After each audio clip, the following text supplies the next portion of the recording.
सर्वच्या सर्व जागांवर मोदी विरोधी आणि भारतीय जनता पार्टी विरोधी लहर दिसून आली आणि याचं एकच कारण होतं की 10 वर्ष सातत्यानं मोदी सरकारला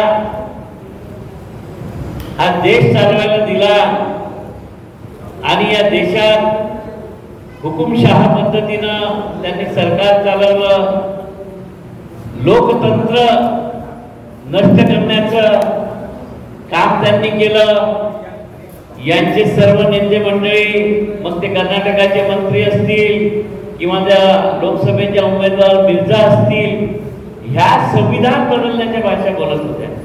हे काही आम्ही विरोधक नव्हतो बोलत आणि म्हणून जनतेच्या मनात संभ्रम निर्माण झाला की हे पुन्हा सत्तेवर आले तर या देशाला विकून टाकतील, देशातील लोकशाही संपवतील। आणि म्हणून आपण पाहिलं असेल की विदर्भात जी लाट चालली त्या लाटेमध्ये हे सगळे लोक धुवून निघाले आहेत आणि तिसऱ्या टप्प्याचं मतदान काल झालं, त्यातही आपण ते पाहायला मिळालं।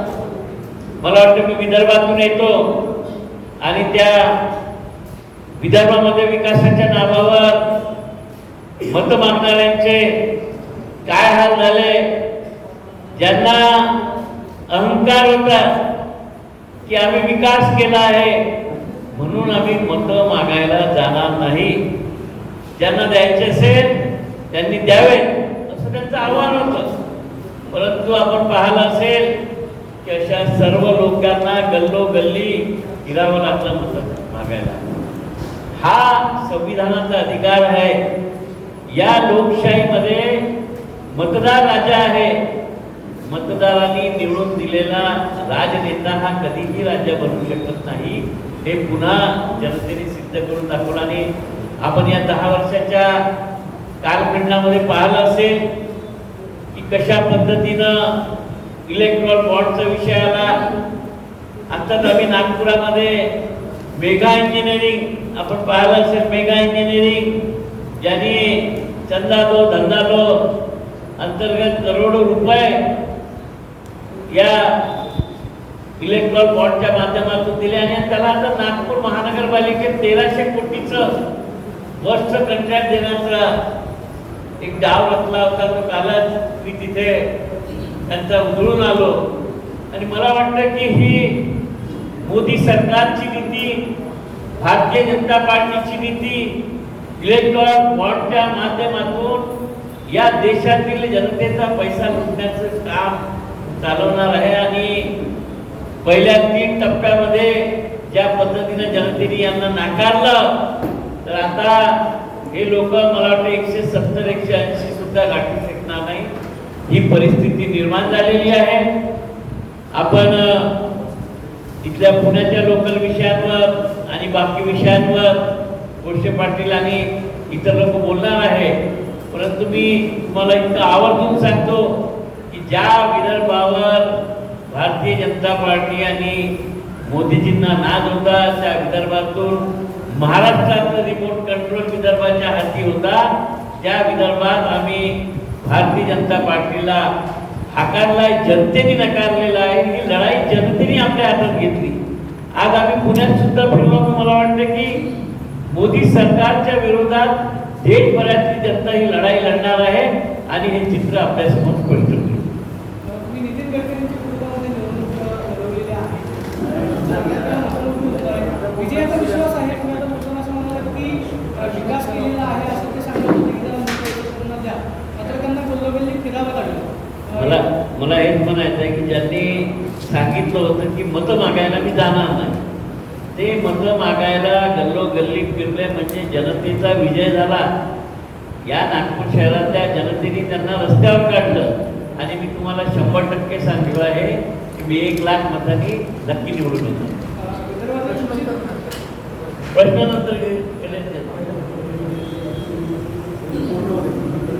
नंतर घेऊ प्रश्न।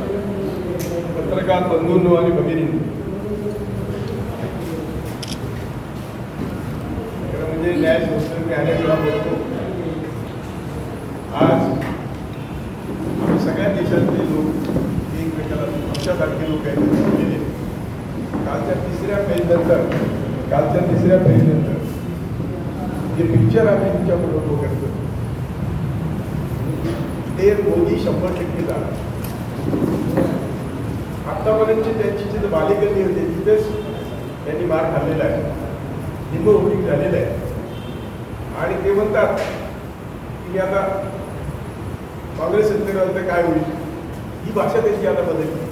412 नाही करत, परंतु मैं क्या झोला उठा के जाऊंगा. आम्ही तुमच्या माध्यमातून त्यांना आवाज देतो की असं झोला उठून जाता येणार नाही. की उत्पाद केलेले 300 लाख कोटीचा हिशोब तुम्हाला मग द्यायचा आहे आणि मग जायचं आहे. हिशोब तुम्हाला मोठ्या प्रमाणात मोठ्या सांगतो. देशावर मोदी येण्यापूर्वी फक्त 54 लाख कोटी खर्च होतं, ते आज 2,05,00,000 कोटी. तिथेच 1.5 लाख कोटी हिशोब मोदी कोण आम्हाला पाहिजे. कारण ते 54 लाख कोटी सगळी धरणं झाली, सगळ्या संविधानिक संस्था झाल्या. त्या 54 लाख कोटीचे हिशोब तयार आहे की जे आज देशात उभे आहे, जे सार्वजनिक उद्योग उभे आहेत होते आणि मोदींनी विकले, ते सगळे त्या 54 लाख कोटी उभे राहिले. बँकांचं राष्ट्रीयकरण असेल सगळं झालेलं. आता या 300 लाख कोटीचं काय. दुसरं, जगामध्ये पेट्रोल डिझेलचे भाव कमी असताना, अगदीच कमी होते जगात, त्यातून मोदीने आमचं कमीत कमी 28 ते 30 लाख कोटी शोषण केलं. उद्योगपतींची तर नेहमी आकडे तुम्ही ऐकताय, 16 लाख कोटीचं त्यांना आपली दिलेली NPA केलेलं आहे. पण तेवढ्या भागत नाही. कस्टम, कर्जमाफी, व्याजमाफी अनेक माफ्या केल्या आणि त्या 70-80 लाख कोटी गरज आहेत. सगळे आकडे आमच्याकडे आहेत, तिथे देण्याची गरज नाही. तेव्हा आम्ही तुमच्या माध्यमातून मोदींना आव्हान देतो की आता जायचं असेल झोला टाकून तर ते पहिल्यांदा 300 लाख कोटींची हिशोब घेऊन जायचं. दुसरी गोष्ट, मी न्यायमूर्ती असल्यामुळे सांगतो की न्यायसंस्थेने जर संविधानाप्रमाणे काम करायचं ठरवलं तर या देशामध्ये रक्तहीन क्रांतीचा एकमेव मार्ग आहे संविधानाची अंमलबजावणी. कारण संविधान सर्वश्रेष्ठ आहे. ना सुप्रीम कोर्ट श्रेष्ठ आहे, ना पार्लमेंट श्रेष्ठ आहे. संविधान सर्वश्रेष्ठ आहे आणि संविधानाच्या माध्यमातून तुम्हाला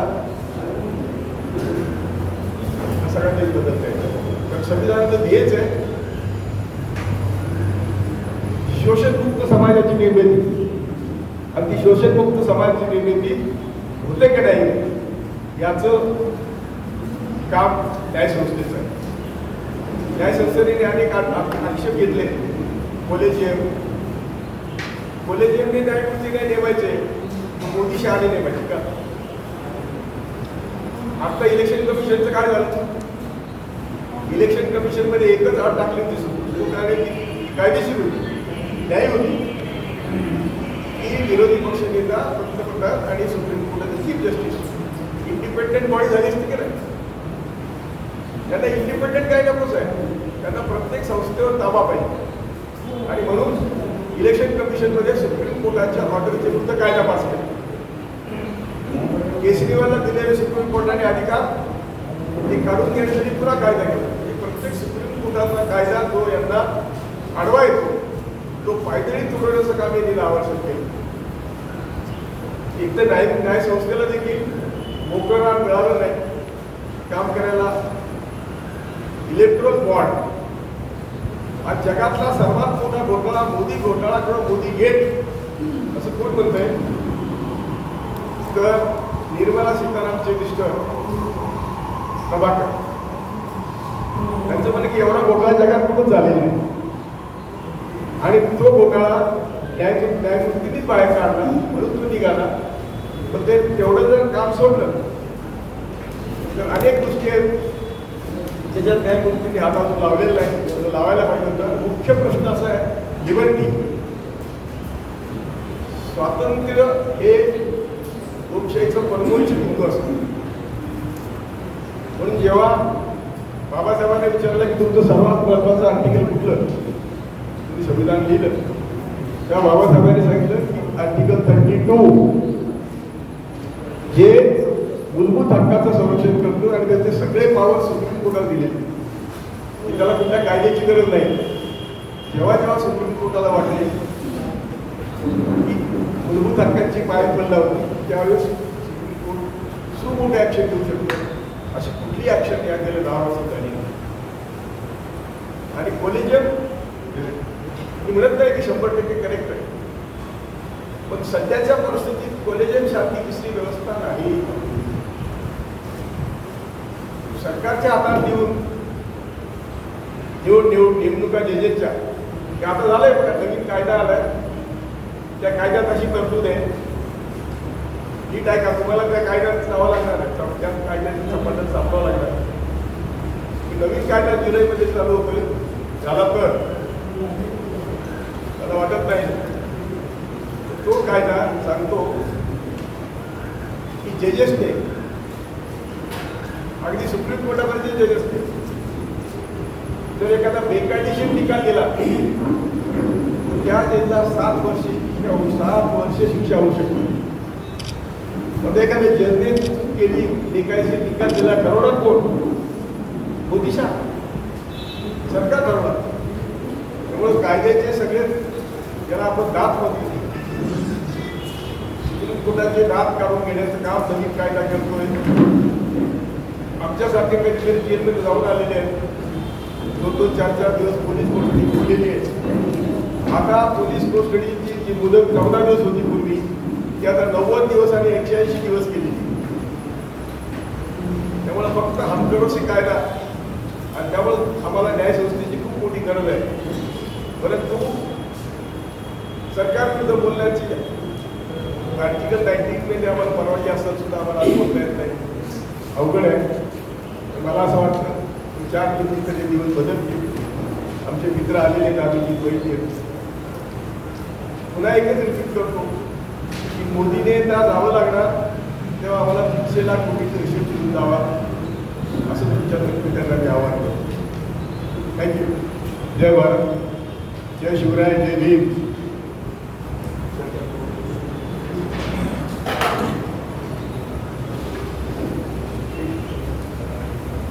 सॉरी, दंगेकरांच्या प्रचारासाठी मी आलेलो आहोत.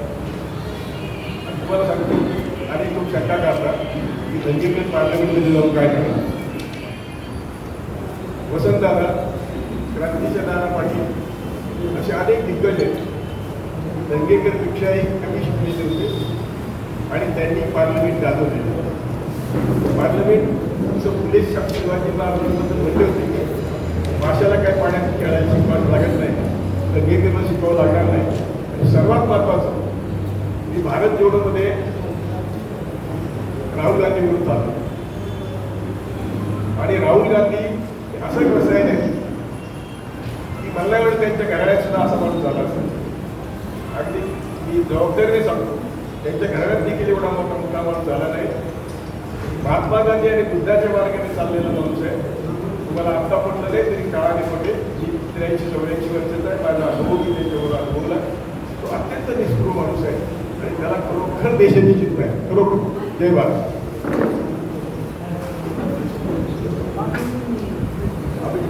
सगळ्यांना माहिती तुमच्या मित्र आहे. धन्यवाद सर. न्यायसंस्थेचं महत्त्व 70 वर्षात एकच आठवण देतो की 4 न्यायमूर्तींनी जनतेच्या न्यायालयात येऊन आमच्यावर दबाव आहे असे पत्रकार परिषद घेऊन सांगणं सर्वोच्च न्यायालयाच्या न्यायमूर्तींनी, हे नामुष्कीची लोकशाहीला काळीमा फासणारी गोष्ट आहे. आणि संस्थेचं महत्त्व सरांनी, गोडसे पाटील सरांनी या ठिकाणी विशद केलं. या ठिकाणी आरोग्य सेनेचे अध्यक्ष आणि सोशलिस्ट पार्टी फाउंडेशनचे राष्ट्रीय नेते माननीय अभिजितजी वैद्य यांची ओळख सर्व पुणे शहराला आहे. स्वर्गीय समाजवादी नेते भाई वैद्य यांचे ते चिरंजीव आहेत, परंतु आपल्या आरोग्य विषयक क्षेत्रामध्ये त्यांनी आपल्या कर्तव्यकार्याने आपलं नाव त्या ठिकाणी उंचावलेलं आहे. अशा अभिजित वैद्यांना मी संबोधित करायला विनंती करतो.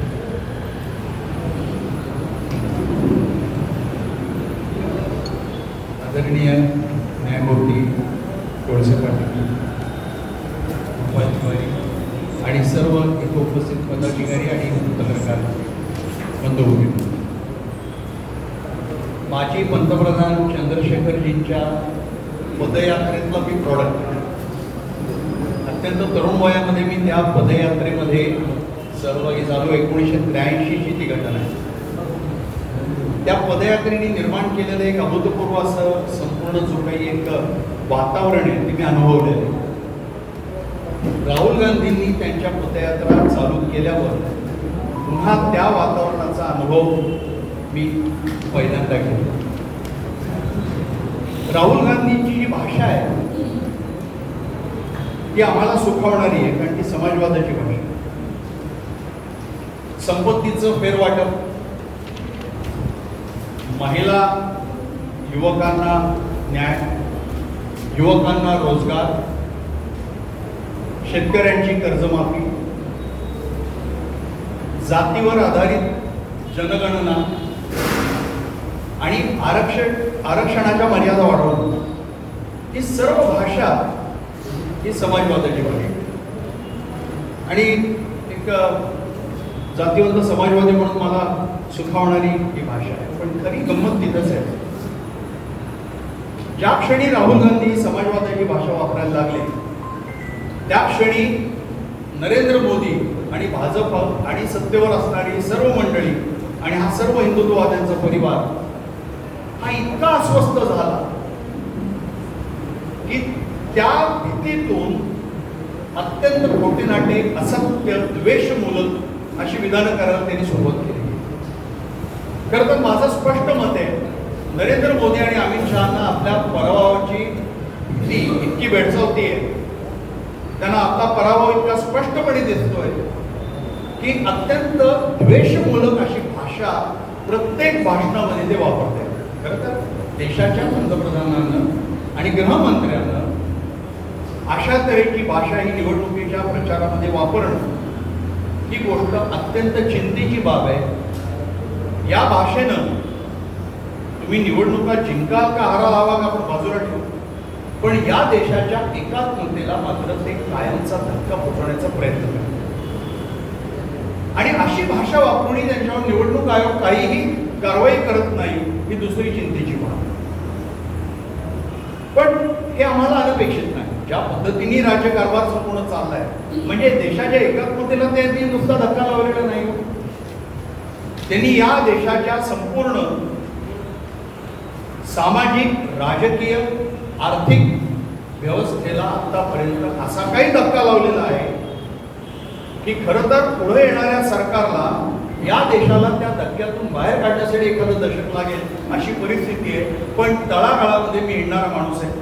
आरोग्य सेनेच्या निमित्ताने असेल, सोशलिस्ट युवजन सभेचा राष्ट्रीय अध्यक्ष म्हणून असेल, सोशलिस्ट पार्टी ऑफ इंडियाचा राष्ट्रीय प्रवक्ता आणि नेता म्हणून असेल. मी या देशाच्या कानाकोपऱ्यामध्ये, खेडोपाड्यांमध्ये माझ्या आरोग्य सेनेच्या सहकार्याने घेऊन येलोय.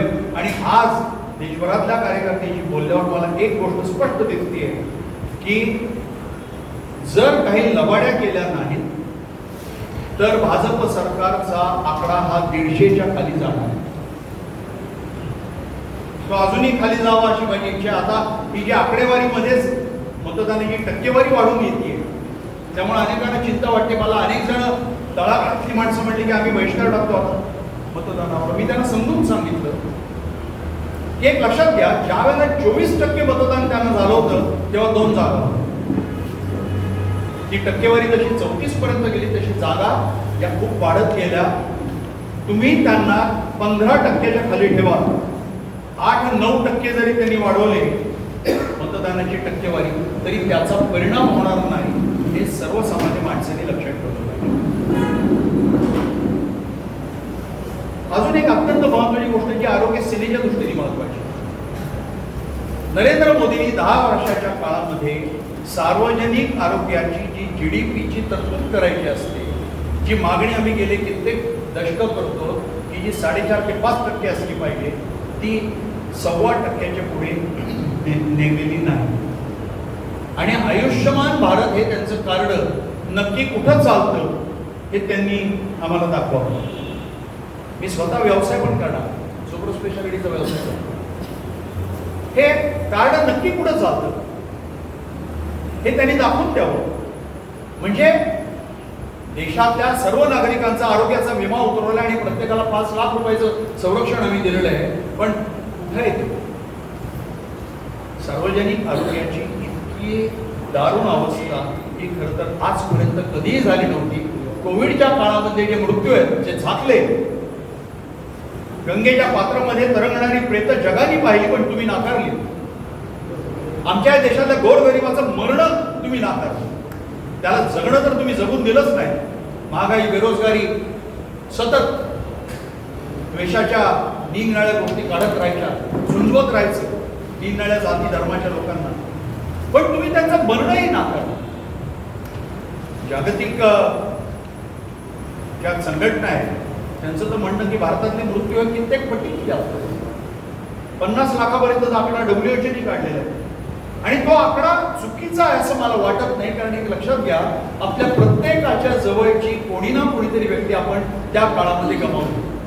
म्हणजे 140 कोटी लोकांमध्ये जर प्रत्येकाच्या जवळची एखादी व्यक्ती जर आपण त्या काळामध्ये गमावली असेल तर हा आकडा 4-5 लाखाचा असू शकतो. आणि हे सगळं घडण्याचं एकमेव कारण ते म्हणजे सार्वजनिक आरोग्याच्या व्यवस्थेकडे केलेलं अक्षम्य दुर्लक्ष.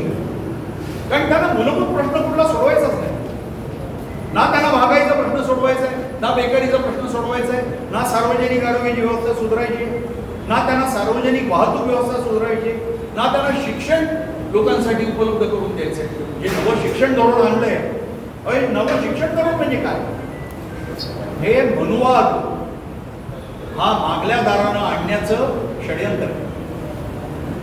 जर शिक्षण व्यवस्था या पद्धतीने तुम्ही जर जन्माला घालणार असाल तर या देशामध्ये पुन्हा 21व्या शतकातली एक नवी जाती व्यवस्था निर्माण होण्याचा फार मोठा धोका. म्हणजे थोडक्यामध्ये नरेंद्र मोदी या व्यक्तीनं या देशाच्या सभ्यतेला, संस्कृतीला, शालीनतेला तर काळीमा फासलाच, पण या व्यक्तीनं या देशाच्या प्रत्येक व्यवस्थेला सुरुंग लावला.